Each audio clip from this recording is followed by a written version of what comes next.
Yeah. No, no, I was just gonna say that, it's crazy that we just saw each other in London 2 months ago, Yes. So yeah. Oh, Yes.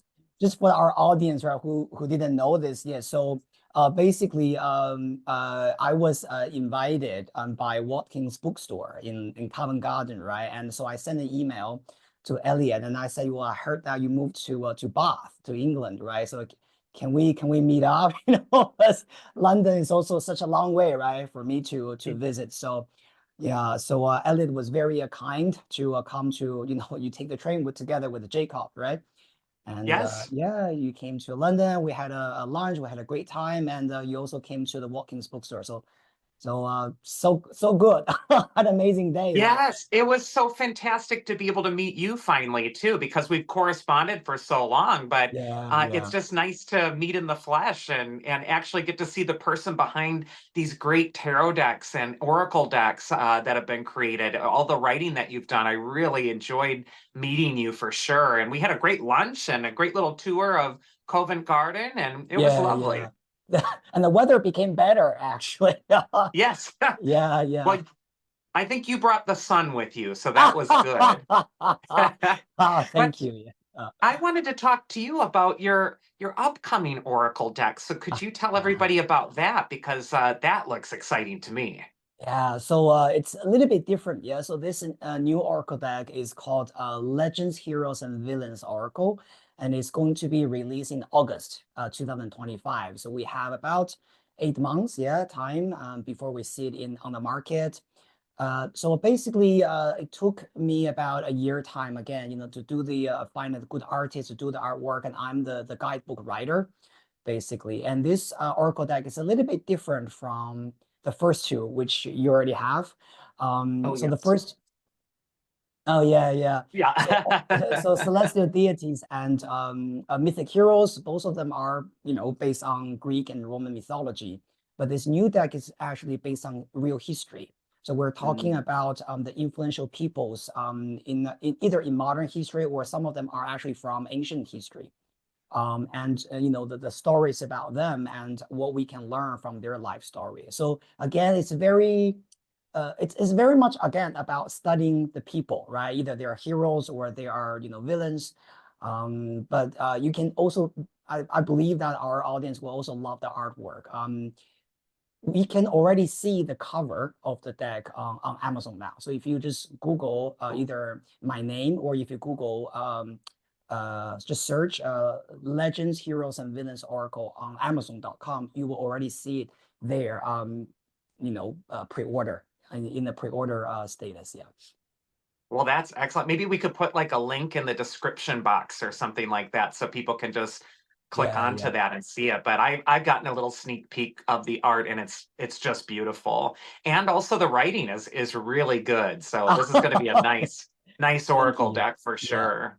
And And it's oh, yeah, go ahead. Yeah, and Ellie was very kind to write the foreword for Oh, this yes. yeah, for the guidebook, right? So I believe that a lot of you guys are watching this video, and you have these two books and you love Elliot's writing and his knowledge, right? And so I hope you will also enjoy the beautiful foreword that he wrote for the guidebook. Well, it was a pleasure to write it. And I think today's going to be exciting because it's new moon in Sagittarius, and we just went into December. Yeah. And I think we were talking about maybe doing a little reading for every astrological sign. I think you wanted to pick an oracle card for every sign, and I was going Yeah. to maybe pick a tarot card, and we can kind of Yeah.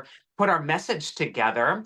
So I'm Yeah. wondering Yeah. how we should start this. Maybe for the first six signs, maybe Mm, you start with an mm. oracle card and I'll pick a tarot card. And then maybe when we get to Libra, we can swap. Switch. And then Okay. I'll start with the message and then you can finish it if that sounds good to you. Absolutely. Yeah. All right, Let's well, do let's that. do it. So Let's you start get to from begin.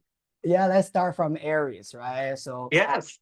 how do you feel about Aries for the past several months for Aries people in your clients? Have you had a lot of Oh, Aries clients? Yes, I have. And it's Mm. so interesting.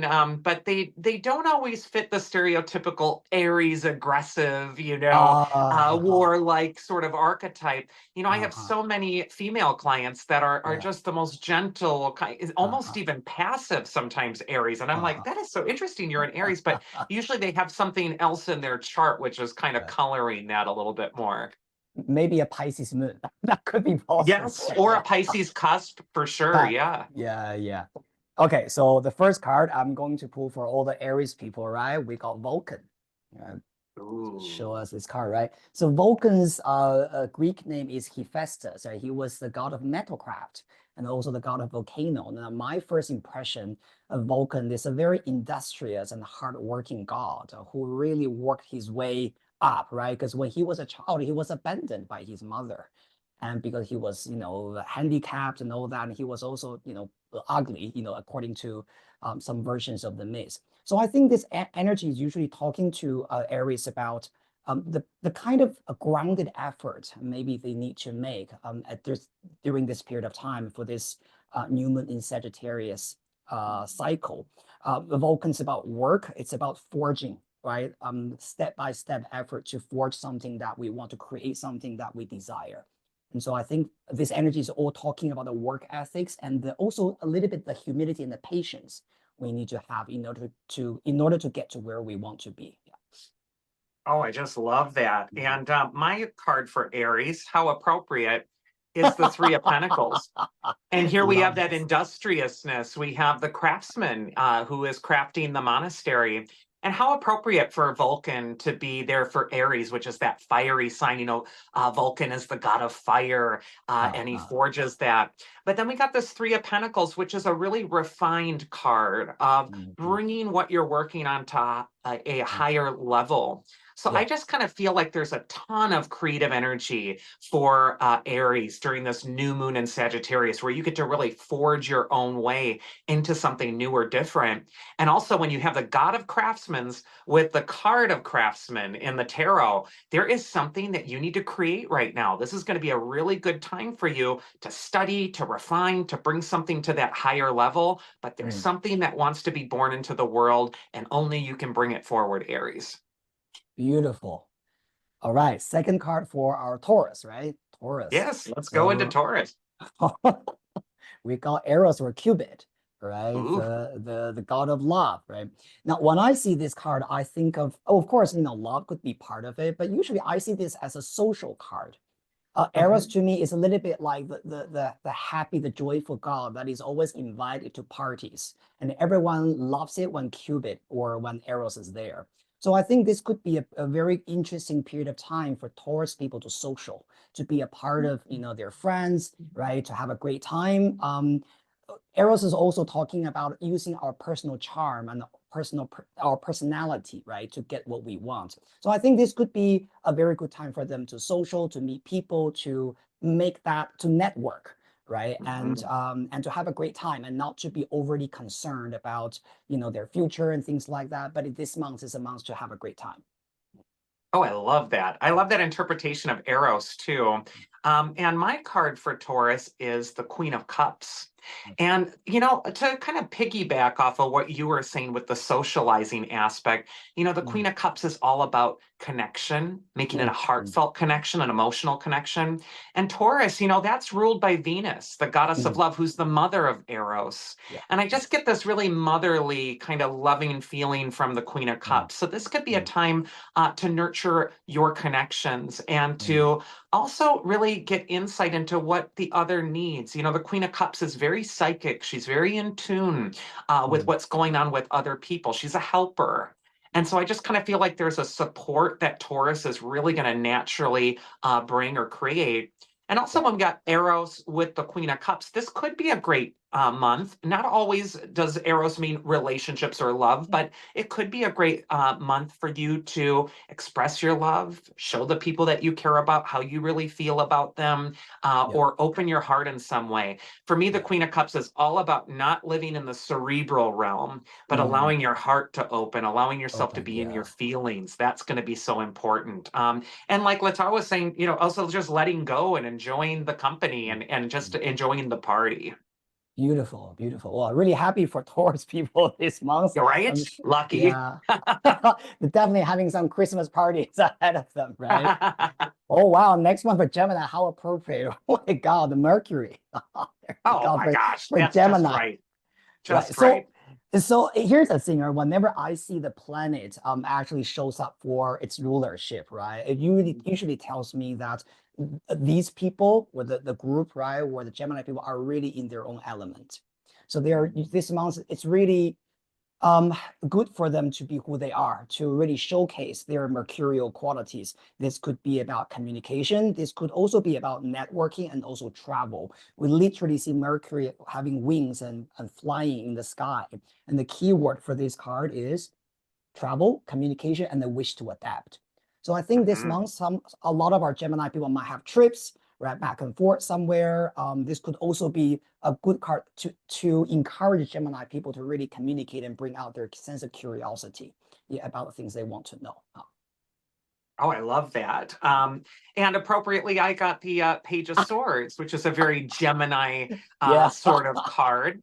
yeah. The Page of Swords, I find he's extremely intelligent, very cerebral.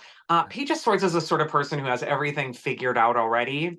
Uh, And sometimes they get a little overconfident with what they're knowing, and they get a little bit of a blind spot where it's kind of hard for them to be vulnerable with something that mm, maybe they don't know. And I'm mm, also just really attracted to those birds behind the Page of Swords that are in disarray. Now, you pick Mercury, and right now, Mercury is in retrograde until we ah, get to the 16th. yeah. And those disarray birds for me, this might say that you have really great ideas or really great plans for this next month, but it may not be until after Mercury goes direct that you really want to make those things happen. Sometimes Page of Swords can represent some disruption, and Mm, especially mm, with the communication with other people. Mercury's going sort of haywire right now. So yeah, maybe just allowing that thing to play out a little bit, maybe more toward mid-month. I think it's December 15th or 16th that goes yeah, direct. I can't remember right now. yeah, yeah. But I do feel like there might be a few hiccups for Gemini, but just stay Mm, focused on the long game, and also mm. just look at maybe what some of this disruption is teaching you, because sometimes our challenges are our best opportunities in disguise. Yeah, yeah, absolutely. Yeah. I think the Mercury finishes its shadow actually on January the 3rd. So pretty much this whole, new moon cycle, pretty much we're affected by Mercury in retrograde, right? Interesting. So Yeah. yeah, yeah. Okay, so next one, Cancer. All right, so our Cancerians, we've got Pan. Okay, so I'm a Cancer, so I'm gonna speak for myself. Pan, I think I can really see, the good things and the bad things about being a Pan, right? The good things about Pan is it's a happy-go-lucky goat, right? And he's a god of mountains and trees. And he's a little bit like a hedonist from my perspective. Yeah. He drinks, he dances, he has sex and everything, right? Whatever that is fun for him. But sometimes Pan also creates fear in us, right? Because that's where we have the word panic. And that comes from his name Pan. Sometimes I realize whenever a client pulls this card, they tend to overthink in their mind and kind of like create their own unnecessary fear in their own mind, and then anxiety and all that. So I think for Cancerian this month, one thing is try not to overthink. And if you tend to have the thinking, this kind of a habit, one thing that I would recommend is to go into the nature, because at the end of the day, Pan is a god of nature. Go for a walk, right? Go for a hike, and that could really calm your mind down. Oh, I love that. And again, I feel like we're in tune Uh, because I picked the Ten of Cups. And this is an interesting symbol for me. I wrote about this in my book, Fearless Tarot, but we have a family scene here, and they've mm, actually left their house. They're out of their house, they're out in uh-huh. nature. And, maybe this family was in their house so long that they were taking it for granted. There's squabbling, there's fighting, there's disarray, but there isn't Mm, perspective. And here, mm, this family, it takes a walk up the road. It looks at its home in a distance, and yeah. there's this rainbow above them, and there's this attitude of gratitude where they're seeing their home for the first time because Uh, they're on the outside of it. And so for you, Cancer, it is the sign of the house, the home. They like to be comfortable, they like to be safe, they like to be tucked away. but you may not be seeing your opportunities. You may not be having perspective right now. What could be called for is for you to leave your home, to look at something from a different vantage point, as Letao was saying, especially with Pan, the god of nature. Get out in nature and you'll look on your life with new eyes. You might see a new opportunity. But Mm, always that rainbow, it's a good sign. It indicates that trouble is over, but rainbows only appear after a storm. So I feel like there is a storm that's passing for you. There's a lot of turbulence, but now it's time to take a walk up the road, look at mm. your home, look at your life, and have gratitude for it, because that attitude of gratitude is always going to attract more good things to you. You know what I just noticed? Because right now the transit Jupiter is in Gemini. Ooh, So for Cancer ascendant people, the Jupiter is in their 12th house, right? And so it's almost like what you said, the happiness will come after the storm. So I think for a lot of Cancerians, it's almost like you guys are just one step away from what you want, from that mhm. happiness, right? And I think Jupiter is going to enter Cancer around the end of May in 2025. And so Cancerians, keep up the good work. You are not too far away from your happiness, your opportunities. Jupiter will bring that to you. Um, I could tell you're getting excited about that. I I love am. I'm that. waiting for that once every 12 years. I'm waiting for Jupiter to come to Cancer. Seriously. Yeah. Oh. Wonderful. All right. So for Leo, all right. Okay. So for Leo, we have got Juno or Hera, right in there. Okay, here's a thing. In my early days training in with mythology, I always find the Juno most difficult to understand when I was reading her stories, because I was keep asking myself, what do we learn from Hera's stories, right? And the cards, the keyword that I gave to her was marriage, perspective, and a wish to relate. And of course, as the goddess of marriage, I think people who pull Juno card usually they take relationships very seriously, and they usually like relationships, and they think relationship is one of the most important things. But sometimes Juno is talking about sometimes we have to be careful with overly focusing on how we are being seen or how we are being treated by someone else. Because when we read the stories, we can actually tell Juno or Hera got upset very frequently because how Jupiter behaved, right? So she was very easily triggered by her husband. And so I think one of the things for Juno people is that at the end of the day, she's also the goddess of sky. So she needs to look at the bigger picture rather than focusing on the meticulous and small things that could bother her all the time. And the other thing I always associate this card with is bring back our springtime, simplify our life, and enjoy the simplicities that we can have. And that could usually balance the Juno mentality. Oh, I love that. Mm. Yeah. Juno or Hera, a lot of people have a difficult time with her because of those, Homeric writings, and they make her the nagging wife and all of that. But, Yeah. Hera, she's an old goddess. She was Mm. powerful long before Zeus comes in with the Yeah. Indo-European pantheon. And so Hera, I almost feel like she gets angry because she was a goddess who was a major goddess in her own right before she even married Zeus. And now she's Mm. married to this guy who isn't honoring her tradition, isn't honoring how she set things up. And I Yeah. actually picked the Emperor card for Leo, which for me screams Zeus. It screams that sort of, Jupiter or Zeus energy. Zeus. He's Yeah. the king of kings, he's the emperor. And there is this protectiveness of upholding a structure or Mm. something important going on here for Leo this next month. And I Yeah. feel like, you might be easily triggered if you feel like that structure or that tradition is under threat.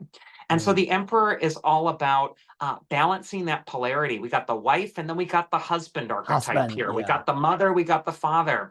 And it's Yeah. sort of indicating that, life, art, everything, it's all a state of polarities that we're trying to Mm. balance in between.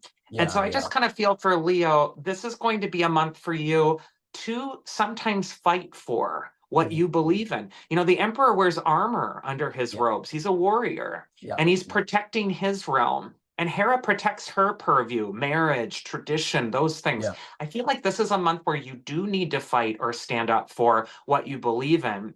But Yeah. as Yeah. Letao was saying, pick your battles. It doesn't have Yeah. to be that everything triggers you, everything upsets your sense of security. You need to Yeah. hold it Yeah. into context with balance. Yeah.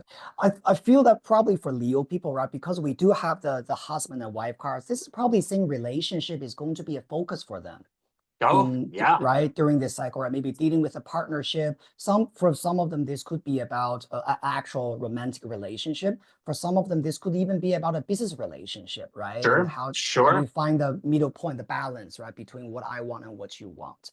Um, Yes, I love that. and all right, so the next one, Virgos. All right, one, two, three, four, five. The next one is Virgo, right? Yes. Okay, Yep, number yep, yep. 6. Oh God, we've got Medusa, Virgos.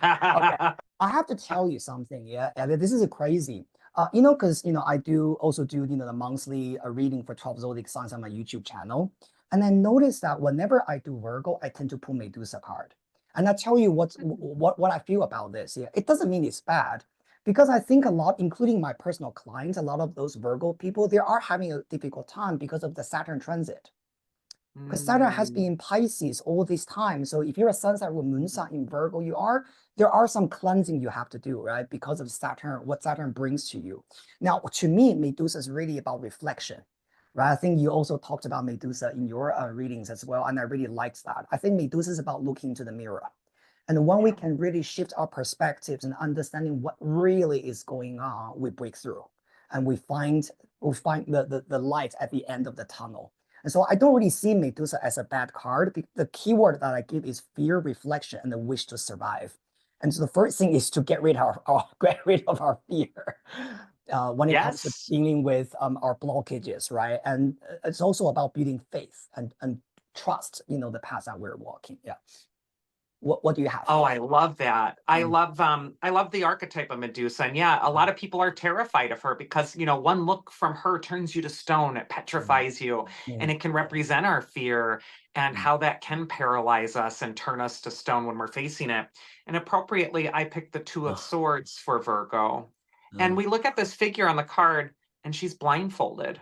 mm, She isn't mm, using her physical eyes to transition through her changes right now. She's finding that her physical eyes will do her no good with the mm, situation in front of her. Same for you, Virgo. The way things appear right now, the way things look on the surface, it's not about that. You need to go within mm, and you need to not look with just your bare eyes at your reality, at life, and look at it at face value and think it's going to be like that forever. The Two of Swords for me is the in between card. You mm, got the mm, woman who's in between the sky and the sea. She's in between the phases of the new moon and the full moon. She's balanced between the two swords. And so, Virgo, you are going through a transition, but there is a great reserve of inner strength that's going to help you through this. And again, you need to look within. You need to look not with your eyes, but with your soul at what's going on here. And with Medusa, too, when Medusa's defeated and she's decapitated, out springs Pegasus from her neck, the winged yeah, yeah, horse of yeah. poetry and Mm, inspiration. And I mm. like to think of Pegasus as Medusa's reincarnation. It's Yeah. like how she comes free out Mm, of that old coil of being monstrous. So I just feel mm, like Virgo, this is tough. Maybe you're going through an uneasy time. There's a transition, but I yeah. also feel like you are going to be Pegasus in the future. You are going to be reborn in a better form, but you need to trust your inner life, your inner sight, not how things appear. Beautiful, beautiful. I always feel Two of Swords is a very intuitive card. I don't know how Oh you feel gosh, about, yeah, yes. right? I usually Oh, when I see, usually in the reading, when I see Two of Swords together with High Priestess, I always feel that there's something about this person that is I'm talking to that is psychic. It's almost oh like God, they yeah. just sense things, right? It's a bit like that. Yeah. Well, the Two of Mm, Swords with the High mm. Priestess, it's kind of the same scene, isn't it? It's like Yeah, they're both women yeah, in front of those bodies of water and all of that. yeah, But I yeah, think yeah. now we're on to Libra, so I'm going to go first. Yeah, absolutely. Yeah. Um, Mm. all right. And I'm a Libra too, so I got a lot of Yeah. invested in this card here. It better King be of good, and it is. Wands. All right, we got the King of Wands here. For me, the King of Wands is the wise counselor of the tarot. He's Yeah. the survivor. He's the wand suit. The wands were the peasant class in the tarot. Mhm. You have the swords, which were the nobility, the cups were the clergy, the pentacles were the merchants, and the wands were the people who were at the bottom, who are kind of making things work and grow. But here Uh, we got a king. We got the major figure of the wand suit. And Ah, it just says survivor to me. The King of Wands, he's got that lizard by his right. throne, which is Yeah. able to survive. It takes the heat. I Yeah. feel Yeah. for you, Libra, that you are enduring your own trials by fire, but you have a great reserve of inner wisdom or inner knowledge that's really going to help you navigate through Mm, this next season. And I also just feel like, you can do this. You can do this, but mm, you have to believe in yourself and you have to trust your own wise counsel at this time. This is a card of remembering the survivor within, honoring the person within you who's gotten you through every rotten thing up until now and makes you still stand. It's time to honor that part of yourself. awesome. Yeah. It's really, really nice to hear that. And we have got Jupiter. Oh, I love it. Congratulations. King of Wands with Jupiter. I mean, are you kidding? Elliot, what's going on? What's going on for Well, you? we're just connected, I think. I love it. This is really about power, right? When I see Jupiter, it's about our self-liberation, opportunities, attracting opportunities and expansion, expanding our horizons, learning new things, seeing new things, meeting new people, right? And leaving our comfort zone. And I think this card works very well with the King of Wands energy. It's almost like the King of Wands has the divine help to push him to, up to a higher level. I don't think there's more for me to say. I think Libra is welcoming a lot of new things into their lives, and just like what you said, trust it, believe in it, and just do it. Uh, Oh, I love that. That's Um, beautiful. All right. Well, now we're going to go into Scorpio. Scorpio. So let's see what the message is for Scorpio. And here we got the Nine of Swords, which people are Mm, like usually, ooh, ow, I don't want to look at that, when we see the yeah, Nine of Swords, because it shows someone who's grieving. yeah. Traditionally in some tarot books, when I was learning tarot a long time ago, Nine of Swords was called the worst card of the deck. Now, Mm, Scorpio, don't despair. This card isn't the worst card of the deck because it says the worst things are about to happen to you. It's called the worst card of the deck because it affects your perspective. You got to figure who's isolated here. He's overthrown in his mind by his own fears, his own mental projections. He's not seeing that he's safe at home in his bed under his quilt. And it's decorated, I don't know if you can see, but with all the symbols of the zodiac on it. And mm, sometimes what that can indicate is that what's going to protect us again is a distant perspective. Even the points on the swords are cut off on the card. So he's mm, not really in danger, but he's thinking he is. I find the best disinfectant for the Nine of Swords energy is sunlight and to stop isolating. So, mm, Scorpio, this is a month where you don't want to ruminate, you don't want to isolate, you don't want to get stuck in your own head and chew something apart to little bits inside of your mind. You need a different perspective. You might need to reach out. You mm. might need to be open or vulnerable. That's going to Yeah, be where your breakthrough happens. But just remember, it's always darkest before the dawn. And I feel like whatever you're going through, Scorpio, it might be a time where you're facing your own fears or shadows. Dawn will break, but it's important that you are reaching out, you're opening your heart to others at this time. absolutely. I think Scorpios really need to hear this. I have a lot of Scorpio friends. I know that they're worried. Wow. Okay. No. So we have got a Venus, right, for Scorpio. So this is what I feel, yeah. Since we have Nine of Swords, which does show that there's some anxiety there. Now, Venus to me, well, at a surface level, I think this could be about them thinking about or worrying about, could be about love, could be about, social connections, because that's what Venus is about.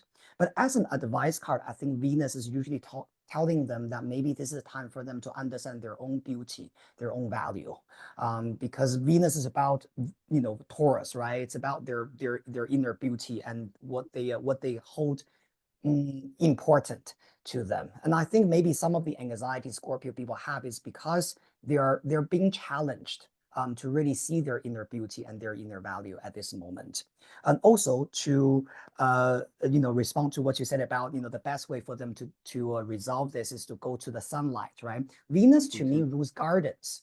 Flowers, gardens, anything beautiful is related to Venus. So go, Mhm. enjoy sunshine and maybe go for a walk in the nearby park, right? Or a beautiful garden, and maybe put some flowers at home that could also boost your energy, I Oh, I love that. Yeah, beauty. It when we look at something beautiful, us as humans, as you're think. saying, like dopamines get released from the brain, Yeah, yeah, yeah, pleasure-giving senses happen, and yeah. there is a shift in that mood. So I absolutely love that. And Mm, Venus or Aphrodite, in Greek, she was called laughter-loving Aphrodite. So finding a reason to laugh even, or socialize, or lighten up, Scorpio. Maybe you're just thinking Absolutely. about this too hard. I think I that agree. Venus Yeah. energy is the antidote to whatever that Nine of Swords fear is for you. So I Yeah. love that you Yeah. picked Venus Yeah. there.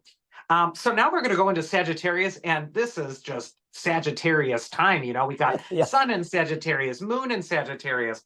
And the card I get for Sagittarius is Ah, the Six Six of of Pentacles. Pentacles. And for me, the Six of Pentacles is it's a card of generosity. It's a card of support. It could indicate that a benefactor is helping you. It could indicate that you are playing the part of a benefactor to Mm, others. Maybe mm, Sagittarius, you're finding that you've accumulated so many resources or so many mm, blessings that you're able to pass that on to other people.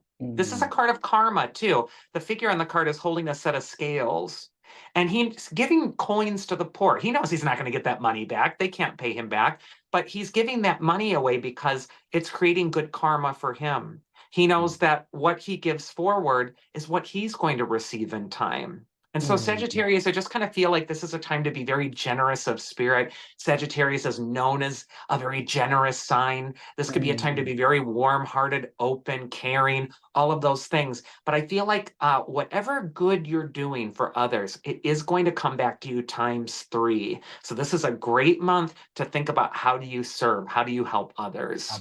Absolutely, right? So the card I have for Sagittarius is Uranus, the god of sky. Now, usually I see this card as something related to sudden changes, right? Or things that Mhm. is a little bit unexpected. So some of these, the helps that we're saying, either we're offering help to other people, or we're receiving charity from other people, maybe a little bit unexpected. Maybe we're not planning to be favored, right, by someone. We don't know that we could have that kind of help from someone, but that just suddenly pops up. So Uranus is talking about being open-minded to those suddenly happening opportunities, right? Also, I relate this energy towards, for example, modern technology. AI, or whatever things that Mm. we're welcoming, because I always associate Uranus with internet, these kind of things. And so with Six of Pentacles, I don't know, this could be about time when some of you guys maybe are doing online investment, or using AI, right, to think about how you want to manage your finance, or how you want to invest your money to help other people and things like that. Yeah. But in general, I think Uranus is very much about being open towards things flying into our lives suddenly. Yes, a very Mm, futuristic yeah, planet for sure. yeah, Yes. yeah. So now I think we're on Capricorn. So I'm going to pick a Capricorn. card for Capricorn this next Yeah. month. And we got the Nine of Cups, which is a card for me of pleasure. Mm, We got the figure who is rather satisfied with himself. He's seated in front of the table. He's kind of smug there, and he's saying, "Isn't this great? I've accumulated all these nine golden cups. They're like trophies displayed uh, behind him all in a row." uh, This is called the Wish card. And what it indicates for you, Capricorn, is that this is the month for you to set your intentions for what you want to set the table with for your next year. I feel like the best laid plans, the things you're putting out right now, are going to pay great dividends for you by the mm, time September rolls around. And so for you, Capricorn, this is going to be a time where you really want to just think ahead of like, okay, what's my long term game plan?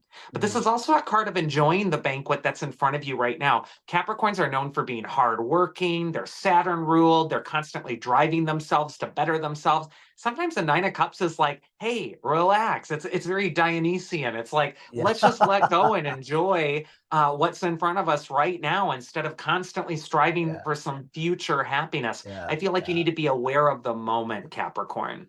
Yeah, it's very interesting. The card that I have for Capricorns is Vesta. Now I'll Mm. tell you why I think this is related.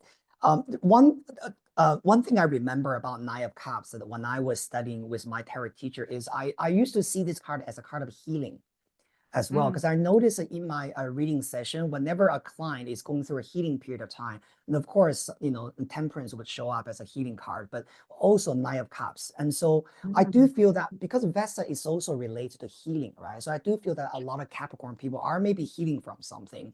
This is the first thing that I noticed. The second thing is that, the Nine of Cups, the guy sitting in front of his trophies or his cups, right? He's proud of what he has. And Mhm. Vesa is not looking. Vesa is very content in her own space, her own sacred temple. And she Mhm. knows who she is. She knows where, this is her sacred sanctuary. And I think maybe for Capricorn people, it's also like what you said. Yeah, this is about us noticing what we already have and noticing Mhm. what we have already created for ourselves, and also Mhm. thinking about how we want to keep investing into the future, because Vesa is also related to investment. So usually when Mhm. I see this card happening for someone, especially in the work or career sense, the Capricorn, they love talking about career, right? Vesta to me is about investing into your future, study, learning your skills, your hidden talents, your potentials, right? Things like that. Mm. I never thought of Vesta as investment, but now that I'm thinking investment, I'm Yeah, like, wow, is that the root? Is there a yeah, root in there or something like that? That's really fascinating. That's why yeah, I love talking to other tarot readers, people into myths. yeah. Every human being brings a really unique perspective. And so it's just such a treat to talk Yeah, to yeah. someone like you who, is bringing up a point that I'm like, ooh, I'm going to think about that. That's really fascinating. All Likewise. right. So next we're going to go into the sign of Aquarius. So Aquarius. the card I get for Aquarius is the King of Swords. Wow. And this is a very Aquarian card. Aquarius is an air sign. King of Swords is a very Uh, airy king. For me, the King of Swords can represent sometimes, however, a resistance to change. Now, mm, Aquarius is ruled by Uranus, which we were talking about as being revolutionary and transforming and futuristic. And yet, the King of Swords sometimes resists change. He's got butterflies on his throne, but they're all cast in stone. He is the upholder of the law, the status quo, the way mm, things are established. And he's a bit rigid. When we look at this mm, figure, he's not very flexible. The only thing mm, that changes the King of Swords is logic, mm, a logical argument, something that makes logical sense. And so, Aquarius, your keywords are I know, and you probably know everything already. So, anything I'm telling you, you're like, I know. But King of Swords might be telling you, you uh, might need to lose your rigidity this next month. You might need to be a little more flexible. And you yeah. might also need to allow for some experiences that aren't filtered just through the brain, but that you're really allowing yourself to feel and to transform on a deeper level. So I just kind of Mm, feel like, yeah, your intelligence is there. There's power. There's security. There's mm, status quo. There's nothing bad here, but mm, there is a sense of detachment. And so mm, this might mm. be a time for you, Aquarius, to really start to investigate. Well, what am I guarding myself against? What's vulnerable within me that maybe I need to open up to a little bit more? Absolutely. Yeah. The card I have for very appropriate for King of Sword, actually, Athena. Ah, yes. Intelligence, wisdom, everything is there, right? Well, the keyword that I've given to this card is wisdom, strategy, and the wish to lead. Maybe this month, a lot of cards people, maybe you're taking some kind of leadership. Maybe you're Mhm. going to make some decisions about what you want to do for the new year, right? The next step in your career and in other things. Both Athena and a King of Swords are extremely strategic. I actually, in the other Oracle deck, so this one, Oracle of the Mythic Heroes, I associated the uh, oh, oh, sorry, that was Libra. Sorry, just made a Yeah. mistake. That was not, yeah, but I was gonna say Odysseus. Ah, Is yes. that because I sometimes I see Odysseus a little bit like a King of Sword energy, right? And Odysseus was Athena's favorite hero. Yeah, So yeah. they had a special relationship, those two. Yes. Yeah, so it's about all these kind of, being cunning and strategic, right? And, looking at the bigger picture and all that. No, I actually like this energy for Aquarius people. I do think that they're making some plans this month about their future, because Aquarius people always think about the long-term future, right? It's a sign of the future. But like what Elliot said, lose some rigidity, because Aquarius at the end of the day is a fixed air sign, right? Yeah. So sometimes they can be quite rigid in they're very fixed on something when once they believe in it. Yeah. So it's about Yes. finding the right balance in the middle. Yeah. Mm, Yes. Yeah. Athena could be that way too sometimes. And she's mm, my favorite goddess. I mean, I even mm. have her behind me everywhere. And Yeah. I love that. And you do too. Yeah. We love Athena. But yeah, she could sometimes be very fixed once she Yeah. made up her mind about something. Yeah. And then finally for Pisces, I got the Knight of Swords. Knight of And Sword. the Knight of Okay. Swords, he's racing ahead on his horse. He's in pursuit of something. And so Pisces, I feel like there's this urgency, this frantic energy, like I want to Mm, accomplish this, I want to get this, I want to see this mm, happen. yeah. And yet, the Knight of Swords, he's thrashing his poor little horse, and his horse is looking up at him like, I can't go any faster. God, Mm-hmm. chill out. You know, for me, the Knight of Swords can sometimes represent the cruel taskmaster that's in all of our minds, that is Yeah. urging us to Yeah. succeed, that's pushing us too hard. And the Yeah. horse can represent our physical body, our Mm, sense of self. And maybe Pisces for you, this is a month to calm down, take it a little slower.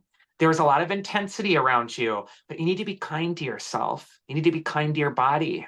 You might also absolutely. be dealing with personality types. Sometimes Knight of Swords can represent other people who are just in the pursuit of their own goals. And they Yeah. may Yeah. run over you, they may run over other people and not really look at where they're going or how their actions are affecting you. And Pisces is so sensitive. So you Mm, might need to not personalize what's happening mm, around you. You might need to say, wow, that's their issue. I need to be kind to myself and know that I have to take care of my own stuff. But I just kind of feel like all together this next month, Pisces, slow down, breathe a yeah. little slower, think a little slower, talk a little slower, walk a little slower, because I just feel like if you're rushing through this next month frantically, you're going to Mm. make some unforced errors. Oh, absolutely. I actually yesterday I had a personal session with a Pisces client, and this client actually has Sun, Mercury, Venus, all in Pisces, right? And he's Wow. absolutely doing the Knight of Sword thing because he's rushing to move house, literally Mm. moving and change. Yeah, and he Wow. was he was Wow. very pressured. Yeah. And speaking of the white horse, right? A man riding a white horse, Pegasus, Oh, I for love our that. for our Pisces. Now, I want to say this to Pisces people, right? If you're a Pisces watching this, yes, you might be feeling pressure to rush to get to where you need to be. Either maybe literally like my client who's rushed to find a new apartment because he's gonna be kicked out in like 3 weeks from his existing place, or because of other reasons, whatever thing that you're pursuing. Pegasus is always about that divine help around you. So one thing I see this energy is about help will always come to you as long as you're willing to call out for assistance. As a horse, you have to tell Pegasus what you want, then he will fly to you. If you don't whistle, you can't catch him.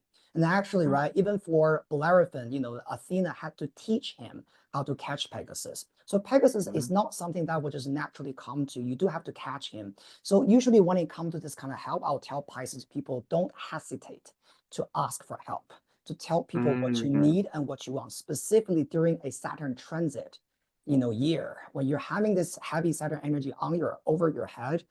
Don't hesitate to say what you need and let people also share, share with the people you love, right, what you need and what you want, and I'm sure they will be there for you.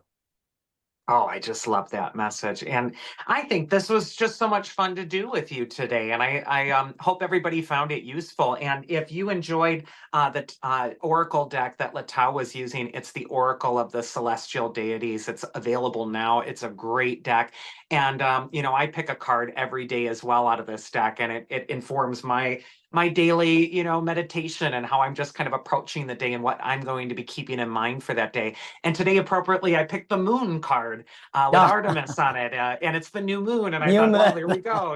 I just Yeah, love yeah. that. But it's a wonderful deck. I'm sure you're all going to enjoy it so very much. And Latau, thank you so much for meeting with me and just hanging out. It's just cool to talk about the myths and talk about tarot, talk about our passions together. Yeah, absolutely. Thank you so much for having me. Also to my followers, right?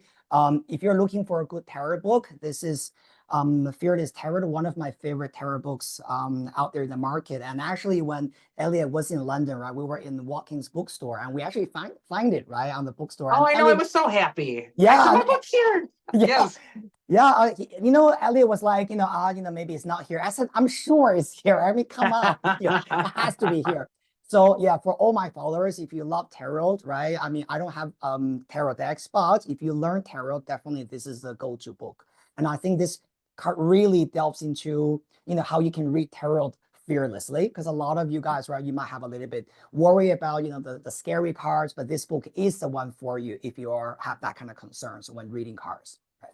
Oh, well, thank you so much for that. And I hope everybody has a wonderful month of December. We just started it, and we all get a chance to begin anew with this new moon. So best of luck to all of you. And thank you, Letao. It's always so good to see you. Thank you so much. Thank you. And happy birthday to Sagittarius this month. Yes. Happy birthday. All right. Good to talk All to right you. then. Yeah.